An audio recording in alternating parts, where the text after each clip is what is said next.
шығарып тұрғын үй саласының сарапшысы. Бізге Zoom арқылы байланысқа шығып тұрған спикерлеріміз бар. Нұрдәулет Егізеков, Қазақ құрылыс сәулет ғылыми зерттеу институты акционерлік қоғамының жобалық кеңсе басшысы. Тағы бір байланысқа шығып тұрған спикеріміз Бауыржан Ысқақов, белгілі экономист. Сонымен тікелей жұмыс жасап жатқан біз сияқты мамандар жұмыс жасап жатыр. Халықтың көпшілігі бағасы арзаны төмен пайыз болса керек.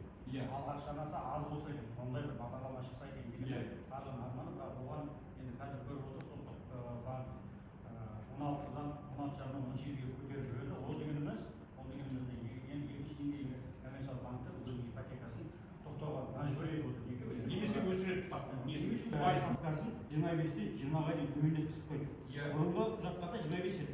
25 болған кезде 16,5-мен алып, енді 18-бен, 19-бен, 25-ге дейін бере беруге толық құқылары бар еді. Оны 20-ға дейін қысқартып қойды. Енді былай айтқанда, сапақпен айтатын болсақ, екінші деңгейлі банктерді алды қателеп қойды. Оның үстінен келді де ұлттық банк өзіңіз білесіз, 10 қазан айында 10 қазанда ставканы 16-дан 18-ге көтерді. Бұл дегеніміз не? Енді 18-бен ұлттық банктен несие ала отырып, халыққа олар 19, 20-мен, 21-мен, 22-мен беру керек, өзі мазасын атып қойды. Ал екінші жағынан 20-ға дейін болу керек. Сонымен енді қазір сондай бір ыңғайлы жағдайда отыр. Енді қазір сол мәселені уақытша шешіп алу үшін уақытша ипотеканы тоқтатты. Неге барлық бірдеңеге отбасы банкқа келіп ала бермейді деген сұрақ туады. Ол кезде отбасы банкта енді көп жағдайда азаматтардың көбісі екінші нарықтан үй алғысы келеді, қолданған үй алғысы келеді, өз компаниядан алған. Ондай бағдарлама тек қана үйлі деп айтайықшы, яғни үйлі пайызын жинап барып, үйлі пайызын алады. Ал енді отбасы банк өздеріңіз білесіздер, бағалы көрсеткіші деген бар. Үйлі пайызын салыңыз, бағалы көрсеткіші кемінде 5 деген деңгейге жету керек. Ал ол 5 деңгейге жету үшін мүлдем депозит жоқ азамат үйлі пайыз салған жағдайда кемінде 6 ай күтіп барып алу керек. Енді ол өзінің талаптары бар. Өз талаптары бар. Енді оған шыдамай басқа екінші деңгейлі банктен 20% салып, қымбат пайыз болса да ала беруге дайын тұрған азаматтар, ойланып жүрген азаматтар, отбасымен жасаймын ба, әлде екінші деңгейде жасаймын деген азаматтар тек екінші деңгейінде айырып қалған. Өспейді, бірақ өссе мүмкін элиталық үйлер өсіп кетуі мүмкін. Элиталық үйлердің қалтары бар азаматтар оларға сосын әр отбасы ойлайды, қалай сақтаймын, қандай инструменттер мен өзімді ұстай аламын. Сол кезде олар пайда алады, және де пәтер алады. Мен ойлатқан жоқ, оны өзім халықтың бұндай бір үлкен үлесі солай. Өйткені ақша құнсызданып жатыр. Жаңағыдай мен алып қалған үй, кезінде ойлаңызшы, 12 миллионға алған үйлер қазір, бір пәтерлі үйлер қазір 35-40 миллион шамасында. Екі есе баға өсіп. Ол дегеніміз тек құрылыс компаниялардың өзінің пайдасы ғана емес. Бұл дегеніміз бағаны шығып жатқан бағаны зерттеп, соны тұрақтату керек. Жаңағыдай цементтің, трубалардың, әйнектің, бұл дегенім заводтан шыққанға дейін, үйге салынғаннан кейін субсидиялау керек бар. Сол деген сол кезде ғана қазақстанда арзан үй алады деп ойлаймын. Қажет қой, ол лицензия жоқ, қажет қой, оған қазір жинатады, бірақ ол алла разы болсын салып жатқан азаматтар соны ол халыққа берді қаражатты. Одан берген ол азаматтар ипотека алған жоқ, одан қайтпайды ақшаға.